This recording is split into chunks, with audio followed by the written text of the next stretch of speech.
Tem mais Ah, alguém? desculpa, faltou alguém? Então, esse Não é o tá aqui fator com a- surpresa. Tá, é uma surpresa. Desculpa, gente. A gente estragando toda a surpresa porque eles tiveram uma cadeira vazia, né? Gente, vocês sabem que no Brasil a gente transforma limão em caipirinha, né? Só um pouquinho, Maíra. Por favor, produção, abaixa o som um pouquinho. Fala no meu ouvido a surpresa. Valeu, brigadão. Pode falar, Maíra. Não, eu estava dizendo que no Brasil a gente consegue transformar limão em caipirinha, né? Com certeza. Pois bem, Com certeza. vocês devem ter visto o nome da professora Socorro Chaves, né, na programação, mas infelizmente ela não pôde vir por questões pessoais, mas a gente vai deixar essa cadeira ali do lado, né, porque teremos surpresas. Pronto, falei, fofoca.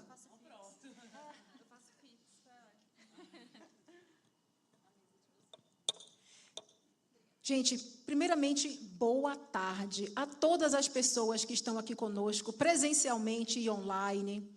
É uma grande satisfação estar aqui. Eu queria agradecer à equipe da ENAP pela minha segunda promoção. A primeira interação que eu tive com a ENAP, eu estive num painel em Recife, depois eu estive aqui dando uma palestra e eu estou esse ano orgulhosamente como parte da curadoria do Laboratório de Inovação e Inteligência Artificial. E estou fazendo um bico aqui no palco principal, nessa sala que está lotada. Gente, que maravilha! Nossa, estou bastante orgulhosa. Eu não enxergo, amiga, não consigo ver. A autodeclaração. Obrigada. Olha, valeu. Gente, eu sou uma mulher negra de pele clara, estou vestindo um macacão preto com uma fivela que parece um espiral. Tenho cabelo cacheado médio. Estou com batom vermelho. Basicamente é isso. Bom, como eu disse, eu estou aqui, na verdade, né, fazendo uma complementação. Vou pedir, gente, licença poética para vocês para olhar meu celular, tá? Mas não é para mandar mensagem via o Instagram, é só a minha cola. Gente, o tema de hoje desse painel é inovar com propósito, o poder da liderança feminina em soluções sustentáveis e tecnológicas. A gente está aqui a convite do Laboratório de Inteligência Artificial e, se vocês viram programações com IA, é devido ao laboratório. E temos esse painel que é um pouco fora da curva, correto? Mas, para mim, eu estava falando, né, para a minha chefe do laboratório, que esse painel, para mim, representa muito a visão humanizada e sistêmica que a ENAP tem e o laboratório tem sobre IA. Porque a gente não é especialista nessa área, nós estamos aqui trazendo temas que não são necessariamente ligados diretamente, mas que fazem parte, afinal de contas, por trás da inteligência artificial, tem nós, enquanto seres humanos. Eu queria passar a bola para a nossa convidada entrevistada, que veio do Amapá e tem um caso muito interessante para falar para a gente sobre inovação, sobre tecnologia. E a primeira pergunta que eu tenho para te fazer, Bruna, é sobre o porquê, é sobre inovar com propósito.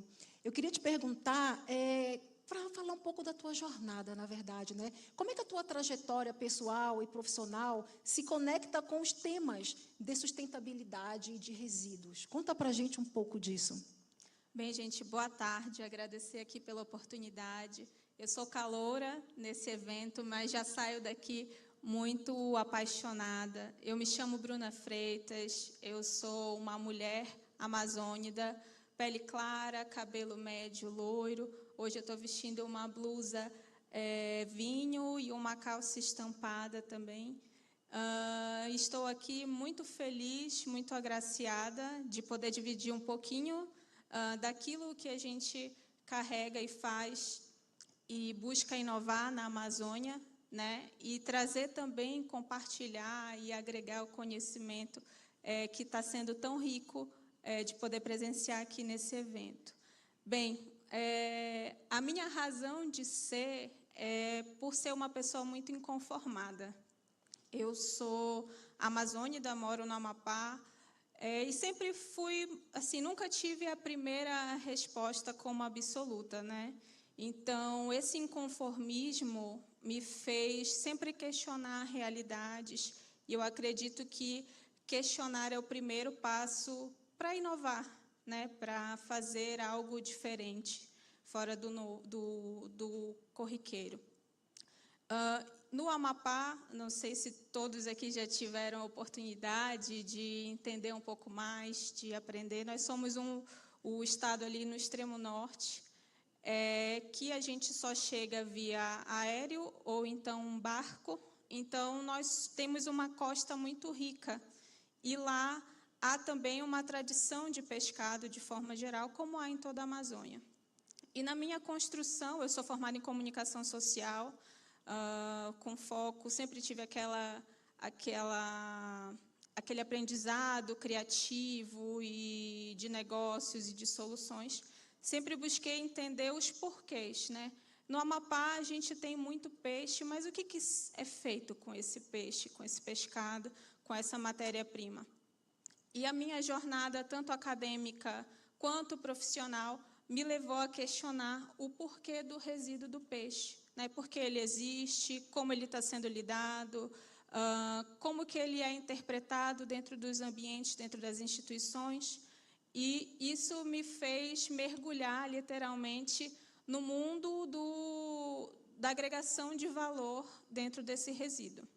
E aí o resto eu conto para vocês no decorrer, mas muito da minha história vem a partir desses questionamentos e desse aprendizado que a gente vem desenvolvendo no mundo do resíduo de peixe e do resíduo de forma geral. A gente chama dos resíduos invisíveis, né? Aquelas coisas que a gente acaba não dando plena atenção no dia a dia.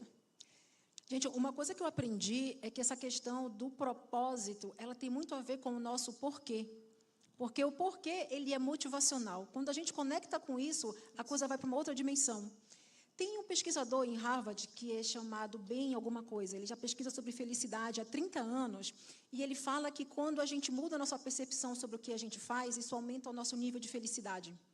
Então, quando a gente entende o porquê daquilo que a gente faz, isso aumenta justamente a nossa percepção de felicidade, né, com relação àquilo que a gente faz. No meu caso, por exemplo, eu identifiquei que tudo que eu faço tem um porquê em comum. Eu gosto de fazer intervenções na realidade. É por isso que eu construo projetos, é por isso que eu dou palestras, é por isso que eu voltei a fazer intermediação de negócios. É uma forma de se criar um impacto numa realidade, né? Então, essa questão, por exemplo, do impacto e do propósito. Fala um pouco para a gente o que é a Yara Couro dentro desse contexto que tu trouxeste. Boa. Bem, resgatando um pouquinho a minha história, né? Ela vem... Nós somos de origem ribeirinha, minha família, então eu convivi por um período com essa questão do pescado. Minha avó, ela era uma filetadora de peixe, trabalhava em indústria de pescado. E eu cresci ouvindo as histórias sobre como era o trabalho, como era a rotina, o que ela fazia, e cresci ouvindo problemas relacionados a esse pescado, né? Ele era uma solução maravilhosa, sempre bom comer um peixinho gostoso, a gente adora, né? Mas é aquilo que chega na mesa e o restante não era aproveitado. Fui crescendo, me especializando, entendendo sobre mercado de trabalho. E em 2022, na época eu morava em Brasília, morei aqui um período, eu decidi empreender, né? E eu não sabia por onde começar, o que fazer. Eu só tinha a ideia de que eu gostaria de empreender com algo que fizesse sentido, que tivesse propósito e que tivesse a minha identidade. Então, a minha identidade é baseada nesses porquês, nesses entendimentos, em tentar responder as perguntas difíceis, né? E a gente criou e modelou a Yara Couro. Nós somos uma startup, inicialmente, que transforma o resíduo da pele do peixe em um couro de alto valor agregado, né? Então, nós estamos trabalhando hoje lá no Amapá, dentro de todas as dificuldades possíveis, mas a gente está inovando num segmento que tem uma superpotência por trás, que é uma cadeia produtiva linda, maravilhosa, com N possibilidades. E hoje a gente trabalha prioritariamente com peixes de escama, que é o maior número de resíduo que a gente tem lá na nossa costa. Então, a gente fez um pouquinho o caminho inverso. Ao invés de pensar no produto, né, quero ter uma bolsa de couro de peixe, a gente foi, na verdade, entendendo onde que está o maior problema dessa cadeia, né? e foi colocando as soluções. A gente foi lá do produto final, e aí eu entendi que eu não queria só ser uma empresa, uma marca de bolsas e acessórios em couro, mas eu queria ser, e a nossa vocação era ser, uma empresa que propõe soluções para o resíduo do pescado, a partir da pele do peixe. É o que a gente faz hoje inicialmente. O que te move, né, em transformar um problema, né, que é, aspas, um lixo, em solução? O que está por trás disso? Bem, eu acredito muito na Amazônia como uma protagonista, sabe? Lindíssima, maravilhosa, mas que está muitas vezes ali atrás do palco, né? E envolta em muitos problemas estruturais mesmo. A questão do desmatamento, não aproveitamento de saberes tradicionais e tudo.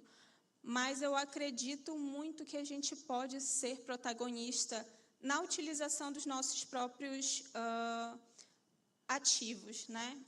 De bioativos locais, de saberes que a gente tem tradicionais. Então, a Iara, quando a gente elaborou o projeto, não era só fazer couro, imaginem o tamanho do nosso problema, né? Não era só fazer couro, era fazer soluções para o pescado, mas soluções sustentáveis. Então, são muitos pontos que a gente foi conectando. Então, hoje o nosso processo, por exemplo, de beneficiamento dessa pele, ela envolve bioativos da Amazônia, né, pigmentação natural ou à base de água, utilização de taninos vegetais e, além disso, um sistema de redes de impacto, porque não adianta só a Iara ir lá, ter um produto maravilhoso, uma solução sensacional, se eu não converter isso para o local. Imagina a minha avó me olhando, anos ali atrás, e entendendo que eu não fiz nada para mudar algo que foi a realidade dela. Então, isso me impulsionou muito, me motivou muito e me motiva todos os dias. O meu time dorme e acorda todos os dias entendendo que tipo de impacto, de legado a gente está deixando aqui. Será que eu vou só ganhar dinheiro? Não. Se não for para trazer uma transformação efetiva, se não for para tornar algo realmente um exemplo para que possa ser reproduzido em outros locais, em outras realidades, a gente não faz, né? Então, a gente sempre dorme e acorda com uma interrogação, né? Como que a gente faz para resolver isso aqui de uma forma sustentável, agregando valor e também com impacto social? É uma fórmula difícil de equacionar, não é fácil, mas tem sido um desafio muito legal, muito bonito. Gente, essa próxima pergunta, ela é direcionada para todas nós, mas eu vou deixar a Bruna responder, né? Porque é ela que está aqui com a gente. Se tu tivesses que resumir em uma frase o teu propósito nesse trabalho, qual seria? Vocês entenderam? Guarda aí. Bem, a gente tem, assim... É difícil uma frase. É uma frase, é difícil. Em uma frase, a gente tem que construir um legado da Amazônia pela Amazônia, por meio da bioeconomia. Eu acredito muito nisso. Obrigada. Eu fico até um pouquinho emocionada, porque eu sou fã de inovar, eu sou fã de criar. Eu acho que essa resposta aos problemas, elas são assim, o barato da coisa, né? E a gente faz isso com muita alegria. Eu estava até comentando mais cedo, Maíra, a gente acorda e a gente escolhe quais os problemas que a gente vai resolver hoje. Não são todos, né? Mas hoje, vamos focar aqui em 3. E a gente quer ser lembrado por ser uma empresa que evolui a cadeia do pescado. A gente está construindo soluções para isso. E trabalhando muito forte, trabalhando realmente de uma forma insana, porque esse é o nosso... dessa forma que a gente precisa ter o nosso impacto ali colocado e como a gente quer ser visto e lembrado também. Gente, guarda essa pergunta que eu vou perguntar para outras pessoas aqui também, hein? Olha, eu queria entrar um pouquinho mais sobre o assunto do poder da liderança feminina. Essa próxima pergunta é para abalar as catacumbas, porque ela é um contraponto. Essa pergunta, ela é conhecida no famoso mercado por um outro nome, tá? Mas eu vou falar aqui de uma forma mais direta. Que papel a intuição, veja, e a escuta desempenham na tomada de decisão em processos inovadores? Tá. Silêncio. Assim, a partir da nossa experiência, a gente tem problemas que ainda não são ainda nem tem nome, né? Eu acredito que por ser tão inovador e por ser tão fora da curva, às vezes um relatório ele não te dá o dado, o número não está configurado, ou você ainda não tem todas os indicadores para tomar uma decisão 100% efetiva. Então, você precisa confiar naquilo que você sente.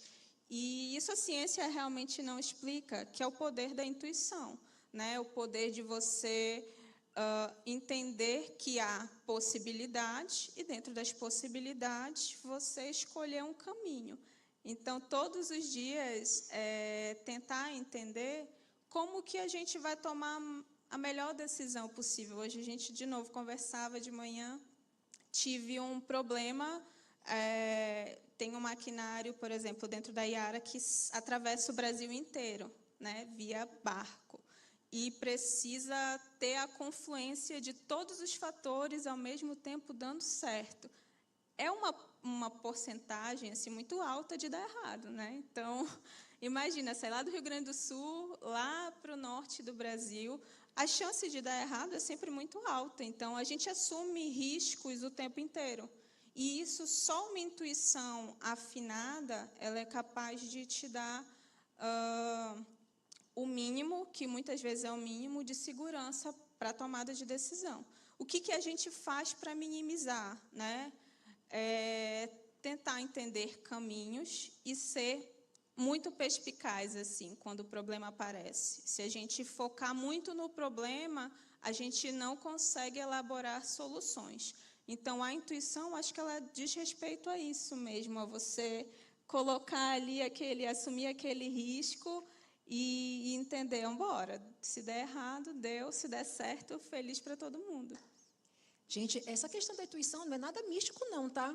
Isso, em alguns ecossistemas de inovação, é conhecido como gut feeling, né? Que é aquela sensação visceral do estômago. E eu já vi alguns empreendedores americanos falando sobre como eles tomam decisões, e eles falam que tomam muita decisão a partir do estômago, não é racional. Por quê? Porque o nosso processo decisório é, de fato, emocional, ele não é tão racional. Né? Então, assim, nessa onda, né, que a inteligência artificial tem tomado, eu decidi fazer um curso de IA, inteligência ancestral, que é intuição. Eu fiz um curso sobre intuição, gente, eu estou no meu segundo, por sinal, que é para entender como é que eu posso tomar decisões para, basicamente, sair do ponto cego. Tá? Essa questão aqui, gente, que eu coloquei, ela está, para mim, na questão da visão sistêmica. Né? Como é que a gente pode utilizar, além da racionalidade, das planilhas, de números, etc., essa questão do gut feeling, né, ou da intuição. Mas é sobre isso, né? A gente precisa criar novas possibilidades. Eu acho que entender essa questão, né, que eu chamo de IA, né, como vocês já sabem, pode contribuir. Então, essa era a fofoca que eu tinha para falar. Mas, continuando aqui, que eu estou doida para saber mais coisas de ti. Vem cá, me diz algo assim. O que a tua equipe te ensinou sobre liderança que nenhuma teoria ou curso poderia te ensinar? Bom, eu sou agraciada com uma equipe majoritariamente feminina, né? Então, dei essa sorte. Nós somos mulheres muito engajadas e que têm ali um grau de médio para alto em ousadia. Então, acho que isso aí é muito interessante, porque precisa ter coragem, né? Eu digo, gente, pré-requisito aqui dentro é esse potencial de tomar riscos e ter também uma escuta muito ativa, porque a gente minimiza esses riscos ouvindo o pescador, ouvindo a comunidade, ouvindo o nosso cliente final. Tudo isso torna o ambiente mais efetivo para a tomada de decisão e para o êxito. O que acontece é que nem sempre a gente tem as respostas, né? Mas a gente cria um ambiente para que essas respostas elas aconteçam da melhor forma possível. E isso foi o que o meu time mais me ensinou e tem me ensinado todos os dias. Tenho muita honra de liderá-las assim. E somos uma empresa que reúne habilidades distintas, né? Uma mais sistemática, que é a que resolve o BO da logística, a outra mais criativa, que é a que pensa fora da caixinha ali, como que a gente vai fazer um tanino com alta capacidade, reduzindo custo, utilizando uma matéria-prima que tem abundância. Aí chega a Bruna lá, qual é a cor da moda no ano que vem, que tipo de tendência de produto que a gente precisa ter, porque no fim do dia é um produto que vai vender. Como que eu chego lá no produto final a partir dessa cadeia aqui de processo produtivo, utilizando o melhor possível. Então, eu acredito que tem muito essa relação, habilidades distintas, escuta assim muito afinada mesmo e colaboração. A nossa colaboração é em níveis altíssimos assim e coragem. Tu sabe, se tu me fazes lembrar de uma coisa que eu aprendi sobre liderança. A minha ex-chefe, uma vez ela chegou comigo logo no início do trabalho, em 2014, eu tinha acabado de voltar para o Brasil, no caso para São Paulo. Ela disse, Maíra, a minha principal missão aqui com vocês é garantir que vocês tenham condições de trabalho e que estejam felizes com o que estão fazendo. Exato. Quando eu ouvi aquilo, gente, o impacto que teve em mim foi tão grande que eu trabalhava muito, mas eu trabalhava feliz, porque eu tinha esse nível, sabe, de confiança, é o que eu entrego hoje enquanto liderança também para as minhas equipes. Só para te falar um pouco de resultado, o projeto na Amazônia é complexo, tá, gente? O custo é alto, as coisas são bem imprevisíveis. A gente tinha uma meta de mapear 20 empreendimentos, por exemplo, em comunidades, nós chegamos a 26, e não fui eu que pedi, nada aconteceu, veio da minha própria equipe, porque o que eu estava fazendo era somente garantir, somente aspas, né, condições de trabalho e que elas tinham essa felicidade. Agora eu vou contar uma fofoca, porque tu mencionaste uma palavra chamada escutativa. Eu vi uma pesquisa na Biblioteca Nacional de Medicina dos Estados Unidos que demonstrou, através de ressonância magnética, que essa escutativa, ela traz para ti a sensação de recompensa. E ela faz com que a gente tenha mais memórias agradáveis, né? Então, existe, na verdade, né, um ponto positivo na escuta. Agora, eu vou te fazer uma outra pergunta, né? Se a tua liderança fosse uma escola, quais seriam as principais disciplinas que comporiam esse currículo? Tá, eu acho que é um pouco do que a gente tem aprendido, é muito pautada na ousadia, de verdade. Quando tu falas, eu lembro da frase, rindo de nervoso, gente, é isso todo dia. Rindo mesmo de nervoso, porque a gente não vai abrir mão de fazer algo alegre, contente, feliz, mas sempre entendendo o risco calculado. Então, a gente precisa ser muito resiliente também. Então, ousadia, resiliência, a coragem, eu acho que é um pilar assim muito importante. A gente aprendeu lições valiosas mesmo ouvindo comunidade, ouvindo costureira, porque ela me disse, olha, teu couro está muito grosso, não consigo costurar, não é uma máquina regular, vamos deixá-lo mais fininho, que aí você não precisa investir mais alto em maquinário. O meu filetador disse, olha, se você armazenar a pele dessa forma aqui, você consegue transportar mais, com menos... transportar mais peles, né, com menos espaço. Então, tem miudezas que, no fim do dia, não é sobre ter um software, né? É sobre promover resolução de problemas ou maior eficiência na resolução de problemas. Então, eu acredito muito que esses são os pontos cruciais dentro da minha liderança e é algo que eu tento passar para elas também, porque elas lideram outras pessoas. E eu digo, gente, rir de nervoso não tem problema, o nosso dia a dia é esse e a gente está aqui para isso, para lidar com os problemas mesmo. Eu gostei, vou levar essa para mim como parte do currículo. Tem uma coisa que tu mencionaste que eu acho muito importante, gente, que é diversidade. Agora, quando a gente pensa em diversidade, podem reparar na mente de vocês, a gente vai pensar gênero, raça, comunidade LGBT, pessoas com deficiência, correto? Mas aqui eu vou provocá-lo, gente. Eu identifiquei, a minha visão de diversidade ela foi mudando ao longo do tempo. E eu comecei a fazer umas observações. Por exemplo, eu gosto de flores. eu gosto de rosa-rosa, eu gosto de lírios lilazes, eu gosto de girassol e eu gosto de margarida amarela. Eu adoro banana, mas eu gosto de banana prata e pacovã. Eu não gosto de banana ouro ou nanica. Diversidade é uma solução baseada na natureza. Não é simplesmente isso. Então, assim, quando a gente trata de diversidade, a gente está falando de prosperidade. Não tem nada mais próspero do que uma floresta. Floresta só é floresta porque é diversa. E aqui começa a vantagem da diversidade, voltando para as pautas que eu mencionei aqui. Numa floresta que é diversa, logo ela é próspera, basicamente existe uma comunicação entre todas as plantas. Então, o nutriente de uma serve para a outra, a comunicação de uma serve para a outra, elas se avisam, elas fofocam, elas não estão isoladas. E é isso que faz com que elas sejam, basicamente, uma floresta. E é isso que faz com que a gente, quando tenha diversidade numa empresa ou num órgão, a gente consiga prosperar. Né? Tem um dado da E-Group, acho que de 2022, eu não lembro agora, que fala que equipes que são mais diversas, cultural e etnicamente, elas tendem a trazer para o local 33% mais lucro ou produtividade. Né? Isso é só um dos dados. Então, assim, a diversidade, quando a gente pensa de forma ampla e volta para a natureza, a gente vê que isso é reflexo. Então, assim, aquelas organizações, quaisquer que sejam, que tragam diversidade, elas vão sobreviver. Pronto, falei. Dito isso... Só complementar. Complementa. No nível empresarial, assim, a gente une, imagina como que é o dia a dia da Yara. A gente ouve desde o pescador até o cientista. Então, essa escuta, esse caminho, esse grau de aprendizado é muito enriquecedor.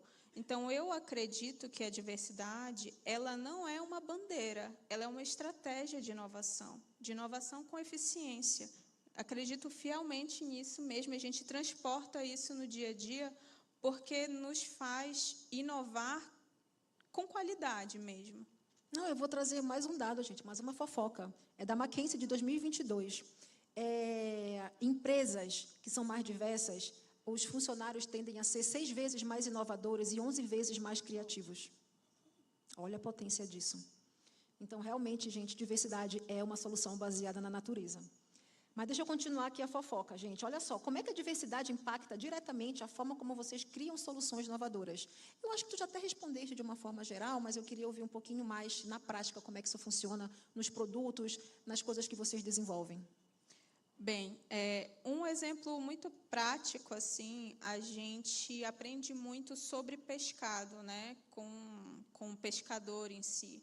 Então, sobre práticas, sobre utilidades, sobre forma de utilização. E isso vem pautando o nosso dia a dia na inovação. Vou dar um spoiler para vocês, que foi algo que eu aprendi com uma cooperativa que a gente tem como fornecedor. Alguns tipos de peixe na região lá do Amapá, elas têm uma pequena esfera dentro, né, chamada otólitos. Não sei se todos se conhecem. O otólito, ele demonstra algumas coisas sobre a história do peixe, né? Quanto tempo de vida ele tem, quais locais ele passou. É o RG do peixe. É a pérola. É como se fosse uma pérola, um RG do peixe mesmo. E aquilo é tão precioso que a gente consegue elaborar, a partir de agora, produtos com isso também, porque é um resíduo. Quem me contou sobre isso foi o cooperado. Ele me mostrou, olha, Bruna, você não acha que isso aqui seria interessante? Ele foi me mostrando, é como se fosse uma cebola, né, que vai criando as casquinhas ali, e é precioso demais, porque cada pescado tem um padrão diferente. Então, eu acho que isso traz, para a minha perspectiva, enquanto tendência, uma empresa de moda, uma empresa que está se posicionando no mercado de luxo, traz exclusividade. Olha quem me ensinou, o meu cooperado. Ele que me apresentou, né? Meu parceiro ali, fornecedor de peles. Então, você estar empático, entendendo e ouvindo mesmo, não só, enfim, deixando as informações passarem, mas disposto a aprender. A gente, dentro da Yara, a gente é muito disposto a aprender, então a gente ouve muito fielmente, com muito engajado mesmo, cada um tem uma história para contar, e isso tem enriquecido a gente assim de uma forma maravilhosa. E como eu disse para vocês, a gente ouve de todos os lados diferentes. Então, isso faz com que a gente torne uma solução e um produto realmente único, que tenha isso no próprio DNA, essa nossa capacidade de ouvir e de propor produtos e outras coisas a partir dessas outras visões e óticas. Gente, eu estou achando o máximo ouvir sobre esse tipo de tecnologia, justamente dentro do âmbito de inteligência artificial. Eu queria falar sobre uma coisa, eu queria também, mais uma vez, fazer uma provocação, como vocês já devem ter percebido, eu sou dessas. Alguém aqui já ouviu falar na síndrome ou complexo do cachorro vira-lata? Já? Alguém aqui já viu um vira-lata na vida? Já? Vocês conseguem imaginar um caramelinho se sentindo inibido, acanhado, inferior, porque está do lado de um pastor alemão, de um bulldog inglês? Vocês conseguem imaginar o caramelo fazendo isso? Não? Pois bem, a gente precisa entender que temos um problema. Ou a gente muda o nome do complexo, ou a gente não pode ofender o caramelinho. Das duas, uma. Coitado do caramelo. Então assim, a gente precisa mudar a nossa percepção enquanto brasileiro sobre as coisas que a gente faz. E é justamente sobre isso que a gente vai entrar num tópico agora, que a gente está chamando de identidade brasileira em tecnologia. Quando a gente fala, por exemplo, pensa em motores elétricos, né, tendo em vista os carros elétricos, a gente vai pensar em quê? Caramba, quem mais vende é quem? A China, Estados Unidos. Gente, não. A empresa que mais vende motor elétrico do mundo é brasileira, a WEG. A gente tem, gente, uma das maiores empresas de aviação chamada Embraer. Já ouviram falar? A gente tem uma brasileira agora, recentemente, entre as 100 maiores influentes do mundo em inteligência artificial. É Brasil. A gente precisa começar a parar de se comparar com o outro e achar que a gente está longe, está distante ou é menor. Imagina. Prestou atenção? E falando justamente nisso, eu acredito muito que a gente tem alguns valores dentro da nossa identidade brasileira. Eu acho que a Bruna, tu acabaste mencionando alguns, que é adaptabilidade, resiliência, criatividade e acolhimento.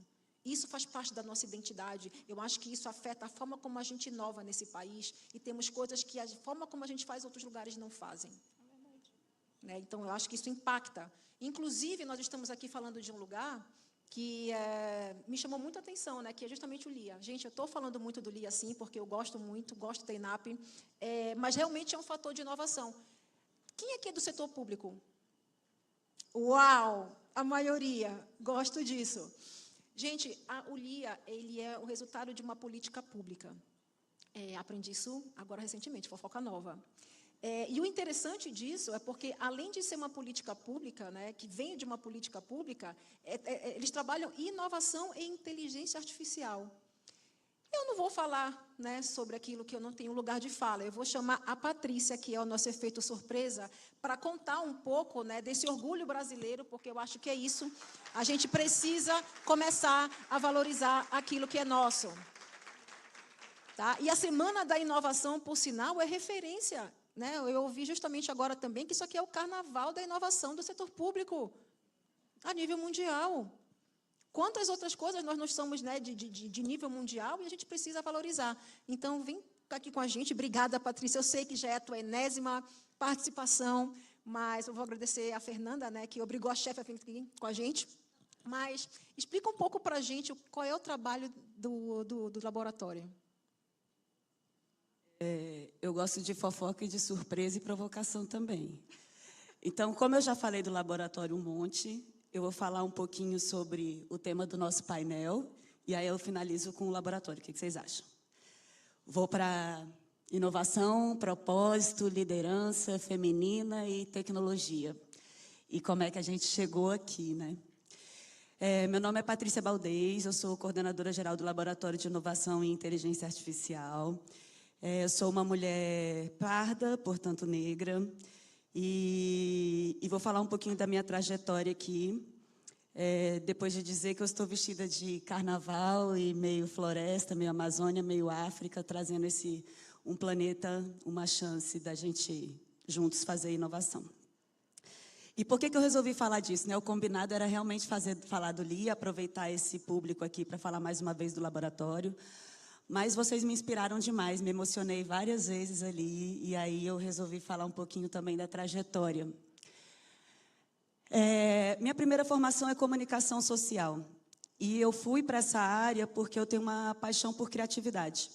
E eu percebi que eu não ia conseguir viver sem criar, sem botar coisa nova no mundo. Mas depois de alguns anos trabalhando no mercado publicitário, e não me levem a mal se alguém aqui é do mercado, eu comecei a sentir falta de propósito. Eu achava muito pequeno eu convencer pessoas de que comprar coisas era o sentido da vida. Isso começou a me incomodar. No começo eu achava muito legal criar anúncio, spot, a parte criativa, muito legal. Mas cadê o propósito? Onde é que eu vou com isso aqui? Volto para a universidade e começo a estudar história e, como vocês veem, me torno uma contadora de histórias. E na segunda universidade, fazendo história, eu encontro o feminismo histórico mesmo, né? A teoria do feminismo. E na primeira aula eu olho isso e falo assim, gente, não tem nada errado comigo, né? O errado é o que esperam das mulheres. Porque eu sou muito mais do que a caixinha que me botaram, muito mais. Por que eu tenho que ser A, B ou C só porque eu sou mulher? Eu quero outras coisas da minha vida. Então, o errado tá os conceitos, estão a caixa que me enfiaram, não eu. E aí eu começo a fazer rede de mulheres. E aí eu começo, onde eu vou, fazer grupo de mulheres para conversar. Quem é você? O que você realmente quer? O que você está fazendo aqui? Ou você está aqui assumindo esse papel só porque te disseram que esse é o papel que mulher tem que seguir. Você quer mesmo casar com esse cara? É sério? Gata. E aí a coisa vai acontecendo e, naturalmente, a gente vai se juntando. O Lia não gosta de diversidade. Brincadeira, gente. O Lia, por acaso, eu também tenho a sorte de ser uma equipe só de mulheres. Somos uma equipe de mulheres na tecnologia. E isso me deixa muito feliz, muito feliz. Temos cota para homens, gente. Quem quiser se cadastra aí. A gente tem mais uma vaga, mas tá, tem critérios. Porque o clima é muito bom. O clima de confiança, de segurança, de se abrir, de conversar, de construir junto tecnologia é muito bom. Como a gente trabalha com inovação e não exatamente com IA, o que é a inovação? É a gente se apaixonar pelo problema. O que adianta o Brasil começar a investir em um monte de inteligência artificial sem saber qual o problema público, antes de tudo, que ele quer resolver? Às vezes não vai ser IA. Às vezes não vai ser isso que vai trazer a solução, vai ser outra coisa. Pode ser banana, né? Pode ser banana. Porque eu uso essa frase toda vez, né? Quando você se apaixona pelo problema, às vezes quando você monta um laboratório de inovação e inteligência artificial, bate um monte de órgão público, me ajuda aqui a fazer uma IA. Mas IA para quê? Não sei, eu quero uma IA, está na moda aí, IA. Mas às vezes não é IA, às vezes seu problema é com banana, é com outra coisa. E é ótimo a gente descobrir, assim, se for IA, como é que faz essa IA? Para que ela serve? Para que ela acelera? Porque, afinal de contas, nós, servidores públicos, estamos aqui para resolver problemas públicos. Estamos aqui para auxiliar o cidadão a chegar numa sociedade mais justa, mais igualitária, mais diversa, mais economicamente viável. Tá chegando a Semana de Inovação.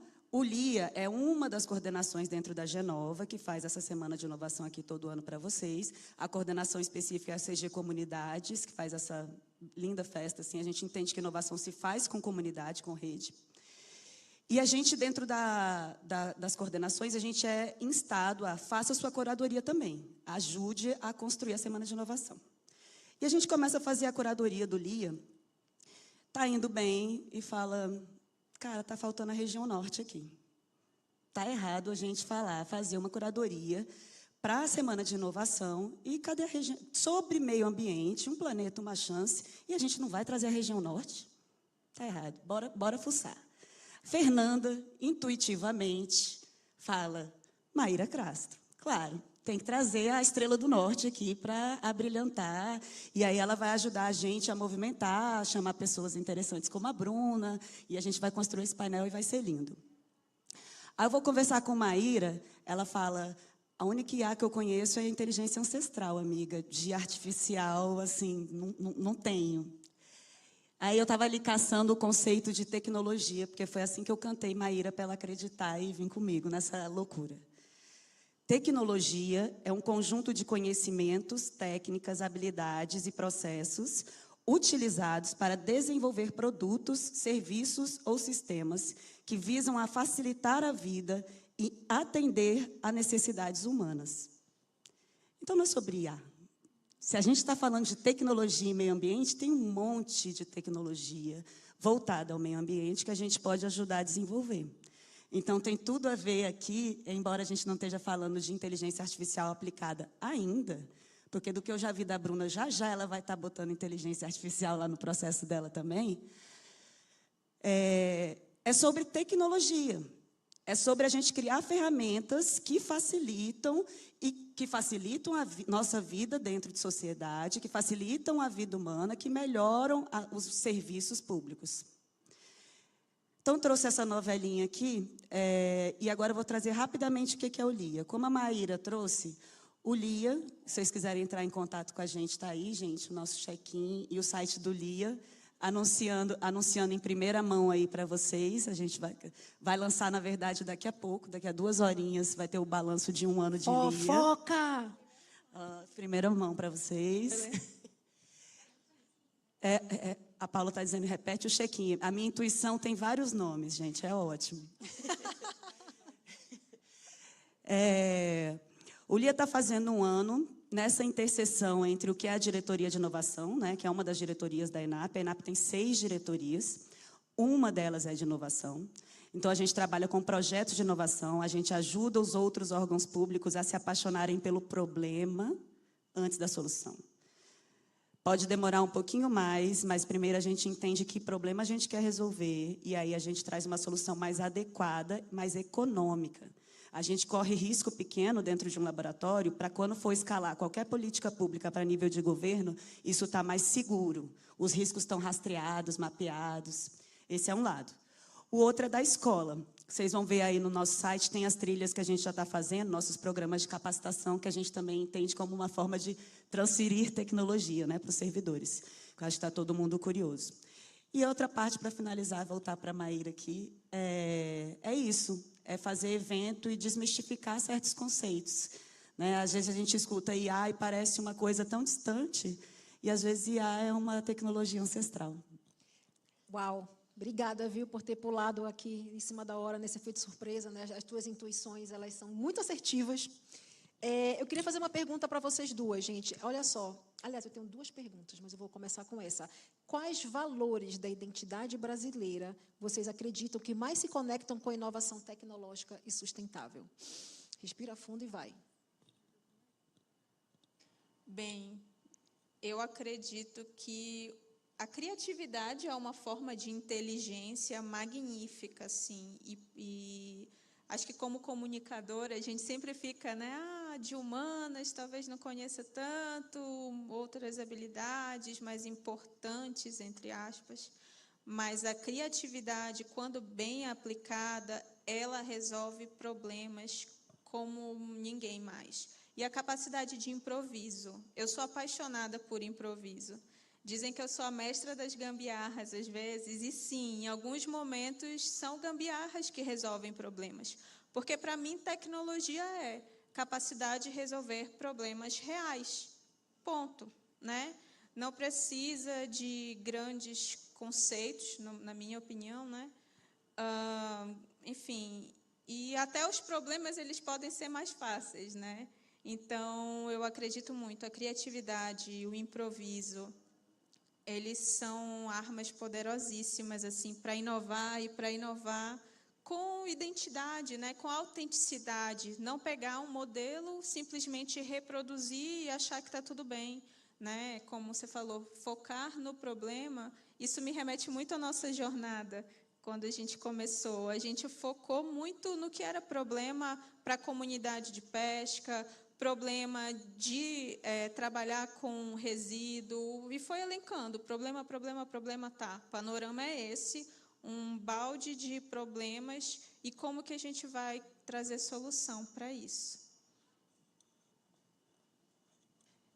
Juntando com o tema da Semana de Inovação e tudo que a gente teve que estudar para fazer a curadoria aqui, Primeira coisa que eu vejo que é tecnologia nacional e que a gente brevemente anota isso, que a gente vai estar exportando, é inteligência artificial para gestão climática, gestão de meio ambiente.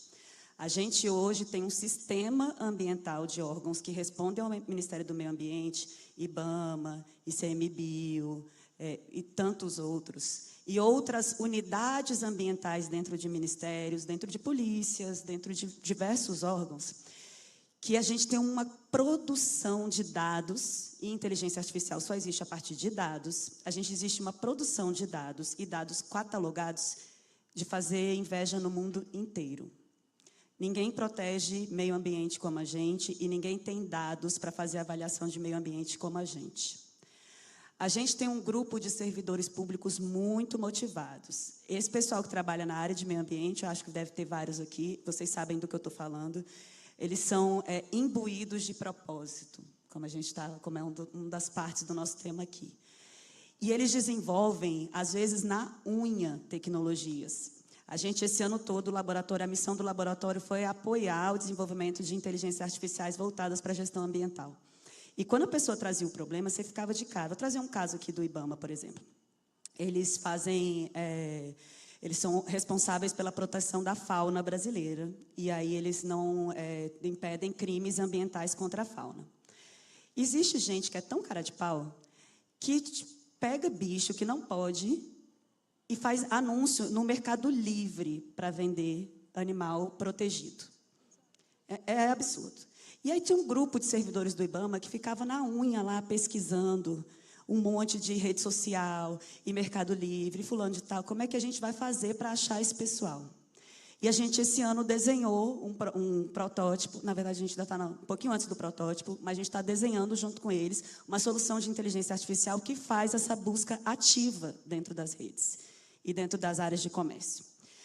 Então, eu acho que esse tipo, as pessoas, os dados e agora essa tecnologia que a gente pode juntar, pensando em meio ambiente, o Brasil vai ser potência. Tenho certeza disso. Gente, eu sou uma caramelinha típica. Eu sou muito orgulhosa, eu tenho orgulho de ser brasileira, eu tenho orgulho das minhas raízes, porque quando eu olho para qualquer pessoa de qualquer lugar, eu vejo que nós temos pontos bons e pontos ruins, como qualquer outro. Então, assim, essa é a visão que eu tenho. Eu queria agradecer vocês para isso. E, para finalizar, eu tenho uma perguntinha. A visão de tecnologia. Em 2016, a professora Socorro Chaves, que não pôde estar aqui conosco, ela mudou a minha percepção, porque ela era, então, a pró-reitora de inovação na UFAM, Universidade Federal do Amazonas, e ela me falou pela primeira vez sobre tecnologia social. Quando ela falou aquilo, meu mundo mudou. Eu me dei conta de que, para mim, tecnologia era celular, enfim, hoje em dia, blockchain, inteligência artificial, mas, gente, é bom lembrar que fogo é tecnologia. Roda é tecnologia. Um garfo é tecnologia. Né? Então, assim, a gente precisa entender que existem vários tipos de tecnologia. E aí, eu queria fazer uma pergunta, né? Até mesmo baseada no que tu disseste, algumas percepções sobre a Iara. A Iara não é startup. Isso é uma coisa que eu, às vezes, questiono, né? Quando eu vou fazer indicação para premiação, que isso é uma coisa que, de vez em quando, eu faço também. O que significa pensar em tecnologia além do modelo de startup? Eu queria finalizar com essa pergunta para vocês duas. Desde o início, a gente vem enfrentando alguns questionamentos dessa forma, como se trabalhar com os bioativos, trabalhar a tecnologia social que a gente trabalha, não fosse replicável ou não fosse baseado em dados de credibilidade. E, na verdade, não é assim. É porque a gente tem uma visão engessada de tecnologia, engessada ainda de inovação e de startups. Eu realmente vejo isso no nosso dia a dia. A gente vive a inovação numa cadeia produtiva altamente complexa, né, que é a cadeia de pesca. Então, a gente ainda tem muito o que fazer lá dentro. E é como se a gente tivesse que o tempo inteiro provar, né, que vai dar certo, que a gente está no caminho correto. Mas aí eu entro com um conceito que, inclusive, acho que ainda é bem recente, está em construção, que é o de bioeconomia. é a valorização dos ecossistemas, dos bioativos e transformar essa sabedoria, esses recursos em negócios, em tecnologias. E eu acredito que a união disso é o que vai levar o Brasil para essa potência. E eu digo que o que depender da Yara, a gente trabalha dia a dia para demonstrar que a bioeconomia que a gente pratica, vive, impulsiona e defende, é o futuro do Brasil, é o futuro da Amazônia. Eu vou poder trabalhar de consciência tranquila, porque eu vou estar preservando o meio ambiente, vou estar fazendo um produto de alto valor agregado, né, com uma tecnologia que também impacta socialmente. Olha só que beleza, né? Como que isso não é inovação? Como que isso não pode ser colocado nesse rol? Será que não é realmente a nossa visão que está engessada ou que está não tão adequada? Então, é uma provocação que a gente faz todos os dias, né? E a gente tem se provado e tem demonstrado, não, a gente consegue, tá vendo? Produto de alta qualidade, tração, modéstia à parte, beleza também, capaz de ganhar o Brasil e o mundo. Então, é derrubar esses estereótipos, né, dia após dia, e trabalhar demonstrando que fazemos sim tecnologia, somos sim uma startup, e sim a bioeconomia é viável economicamente, socialmente e ambientalmente.